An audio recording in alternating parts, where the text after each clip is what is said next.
ఎప్పుడైనా ఆలోచించారా? మనం శివరూపం బదులుగా శివలింగానికి పూజలు చేస్తాము. ప్రతి శివాలయంలో శివలింగమే ఉంటుంది కానీ శివరూపం ఉండదు. అసలు ఈ శివలింగం ఎలా ఉద్భవించింది? ఎందుకు శివలింగానికే పూజలు చేస్తాము? శివలింగ పుట్టుకకు అలాగే శివరాత్రికి ఉన్న సంబంధం ఏమిటి? మహావిష్ణువుకి అలానే బ్రహ్మదేవునికి యుద్ధం ఎందుకు జరిగింది? విజయం ఎవరిని వరించింది? ఇలా అన్ని ప్రశ్నలకి ఈ వీడియోలో సమాధానం తెలుసుకుందాం. Welcome back to my YouTube channel Akanksha's philosophy, where knowledge meets wisdom. మొదటగా మహాశివరాత్రి కథ తెలుసుకుందాం. ఈ కథలోనే మనం అనుకున్న ప్రశ్నలన్నిటికీ సమాధానాలు దొరుకుతాయి. ఈ మహాశివరాత్రి కథ శివపురాణంలోనిది. శివపురాణంలో ఆ మహాశివుణ్ణి ఆదిదేవుడిగా చెప్పడం జరిగింది. శివపురాణం 6, 7, 8వ అధ్యాయాలలో బ్రహ్మ పుట్టుక, అలాగే బ్రహ్మకి మహావిష్ణువుకి జరిగిన యుద్ధం ఉంటుంది. అలాగే మహాశివుడు లింగధారణ గురించి కూడా ఉంటుంది. ఈ ప్రపంచానికి ఆది మరియు అంతం ఉంటుంది. అంతమయ్యే కాలంలో మహాప్రళయం సంభవిస్తుంది. ఈ మహాప్రళయం ఒక కొత్త ఆరంభానికి కారణమవుతుంది. ఈ మహాప్రళయం తరువాత ఇంకొక ప్రపంచానికి ఆరంభం ముందు జరిగిన కథనే మనం ఇప్పుడు తెలుసుకోబోతున్నాం. పాలసముద్రంలో ఆదిశేషువుపై పవలిస్తున్న మహావిష్ణువు నాభి నుంచి ఒక కమలం ఉద్భవించింది. ఆ కమలం 10 లక్షల సూర్యుడి తేజస్సుతో వెలిగి ఆ కమలం నుంచి ఒక బ్రాహ్మణ పుత్రుడు జన్మిస్తాడు. ఆ బ్రాహ్మణుని ముఖం 10,000 సూర్య తేజస్సుతో వెలిగిపోతూ ఉంటుంది. బ్రహ్మదేవుడు ఆ కమలం నుంచి పైకి వెళ్ళాలి అన్న తపనతో పైకి వెళ్ళి చూడగా అక్కడ ఏమీ ఉండదు. కొంత సమయానికి ఆకాశం నుంచి ఒక వాణి వినిపించింది, తప తప అని. పుట్టుకతో జ్ఞాని అయిన బ్రహ్మ 12 సంవత్సరాలు తపస్సు చేసిన తర్వాత మహావిష్ణువు దర్శనమిచ్చాడు. ఆ మహావిష్ణువు కొన్ని కోట్ల సూర్యుని కాంతులతో సమానంగా ప్రకాశిస్తున్నాడు. ఒక చేతిలో శంఖం, ఒక చేతిలో చక్రం, ఇంకో చేతిలో గద, మరో చేతిలో పుష్పం, అలానే బంగారు వర్ణం కలిగిన వస్త్రం ధరించి కమలం లాంటి కన్నులతో ఆకర్షణీయమైన నవ్వుతో, పుత్ర బ్రహ్మదేవ, భయపడవద్దు, నీకు ఏమైనా సందేహాలు ఉంటే నన్ను అడుగు అని అంటారు. అప్పుడు బ్రహ్మదేవుడు, నేను ఒక బ్రాహ్మణుడను, ఈ సృష్టికర్తను, మూలకర్తను. ఈ విశ్వంలో ఉన్న జ్ఞాన సంపద అంతా నా నుంచే వెలువడబడింది. అయినా మీరు నన్ను గౌరవించకుండా ఒక శిష్యునితో మాట్లాడినట్లుగా మాట్లాడుతున్నారు. ఎందుకు? ఈ మాటలకు మహావిష్ణువు, బ్రహ్మదేవ, మీరు నాకు బాగా తెలుసు. మీరు కమలం నుంచి జన్మించారు. ఈ సృష్టికర్త, జ్ఞాన సంపద మీ నుంచే ఉద్భవించింది. అయితే మీరు ఒక విషయం మర్చిపోతున్నారు. మీరు నా నుంచే జన్మించారు. నేనే సర్వోత్తమైన బ్రాహ్మణుణ్ణి, సత్యాన్ని, ఈ సృష్టిని కొనసాగించేవాణ్ణి. ఇలాగే వాళ్ళిద్దరి మధ్యలో నేను గొప్ప అంటే నేను గొప్ప అని చిన్నగా వాదన మొదలైంది. ఈ వాదన యుద్ధంగా మారబోతోంది. ఈ వాదోపవాదాలు పెరిగిపోతున్నాయి. ఒకరిపైన ఒకరు బాణాల వర్షాన్ని కురిపిస్తున్నారు. ఇద్దరు మహాశక్తివంతుల మధ్య యుద్ధం ఈ ప్రపంచాన్ని వణికించింది. ఇంతలో మహావిష్ణువు మహేశ్వరాస్త్రాన్ని సంధించాడు. ఇటుపక్క బ్రహ్మదేవుడు పాశుపతాస్త్రాన్ని సంధించాడు. ఇంద్రాది దేవతలు సైతం భయపడి ప్రపంచాన్ని మీరే రక్షించాలి అని కైలాసంలో ఉన్న ఆ మహాశివుని దగ్గరికి పరుగు తీశారు. అప్పుడు మహాశివుడు ఒక అగ్నిస్తంభంలాగా ఆ బ్రహ్మ విష్ణువుకి మధ్యలో ఉద్భవించాడు.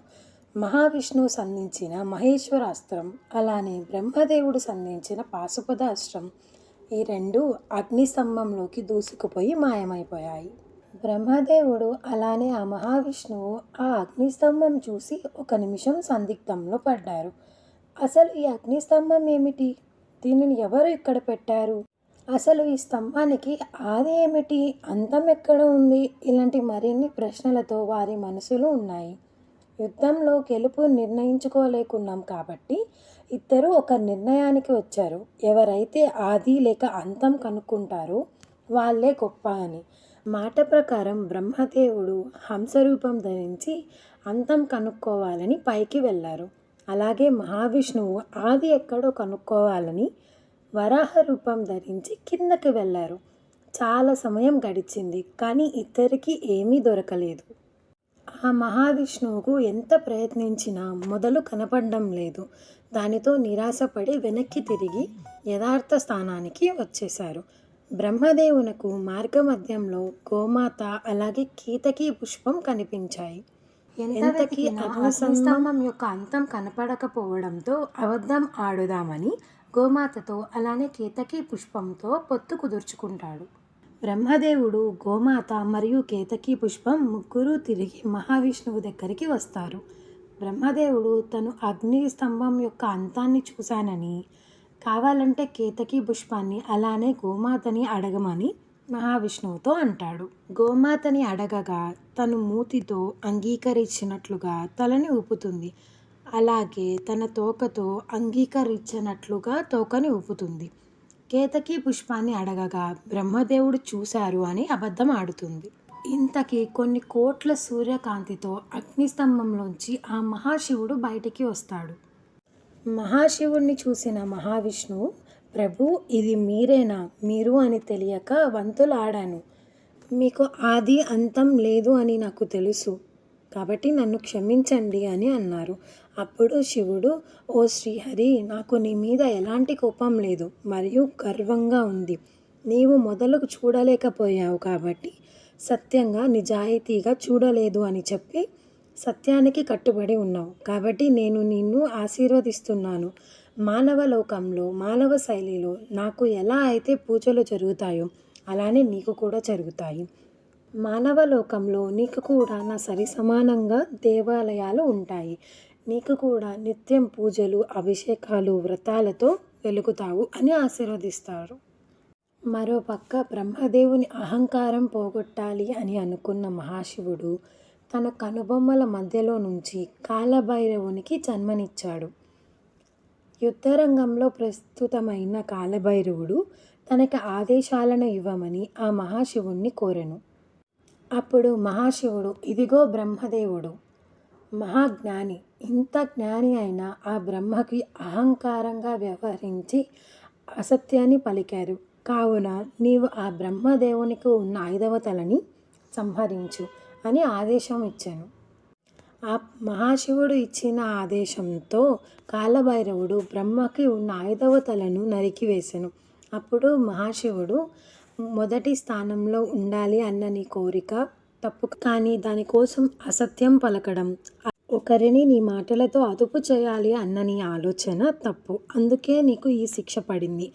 అలాగే నీకు భూప్రపంచంలో కాదు, ఏ ప్రపంచంలో కూడా నీకు ఒక పూజ అనేది ఉండదు, ఒక గుడి అనేది కూడా ఉండదు అని శపిస్తాడు. అప్పుడు ఆ బ్రహ్మ, మహాదేవ, నేను చేసిన తప్పు నాకు అర్థమైంది. మోసం చేయడం తప్పే, అసత్యం ఆడడం కూడా తప్పే. నా తప్పును క్షమించుము అని వేడుకుంటాడు. అప్పుడు మహాశివుడు, సరే, ఇచ్చిన శాపానికి నేను వెనక్కి తీసుకోలేను. అయితే నీకు ఒక వరం ఇస్తాను. జ్ఞాన సంపదకి మూలమైన నిన్ను యజ్ఞ యాగాలలో అలానే పితృదేవతల కార్యక్రమాలలో నిన్ను ప్రధానంగా పూజిస్తారు.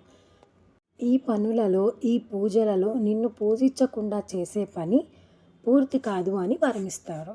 మోసం చేసిన కేతకీ పుష్పం వైపు చూస్తూ, నీవు మోసం చేశావు మహావిష్ణువుకి, అలానే అసత్యం పలికావు, అందుమూలన నీవు ఏ పూజకి పనికిరావు అని అంటాడు. ఈ మాట వినగానే కేతకీ పుష్పం, మహాప్రభు, నన్ను క్షమించు, నేను ఇలా చేయడం తప్పే.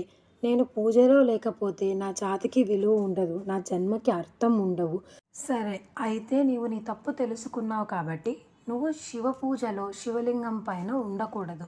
అయితే అలంకరణ సమయంలో నిన్ను వాడవచ్చు అని అభయం ఇస్తాడు మహాశివుడు. బ్రహ్మదేవునకు అలానే మహావిష్ణువుకు జరిగిన యుద్ధం ఆపడానికి ఆ మహాశివుడు లింగ రూపంలో మారి ప్రత్యక్షం అవుతాడు. ఈ అగ్నిస్తంభంలో నుంచి వచ్చే వెలుగు ఎవరూ చూడలేకపోతున్నారు. ఇంద్రాది దేవతల సైతం ఆ శక్తిని తట్టుకోలేకపోతున్నారు. అసలు ఏమీ చేయలేకపోతున్నారు. దేవతల శక్తి ఉపయోగించినా కూడా అగ్నిస్తంభంలోకి వెళ్ళి మాయమైపోతుంది. ఈ అగ్నిలింగం చాలా శక్తివంతమైనది. ఈ అగ్నిస్తంభాన్ని అదుపు చేయడం ఆ పార్వతీదేవి వల్లే అవుతుందని పార్వతీదేవి దగ్గరికి వెళ్ళగా పార్వతీదేవి ఒక పీఠం లాగా మారి ఆ అగ్ని స్తంభాన్ని అదుపు చేసింది. ఈ విధంగా మనకు శివలింగం ఉద్భవించింది.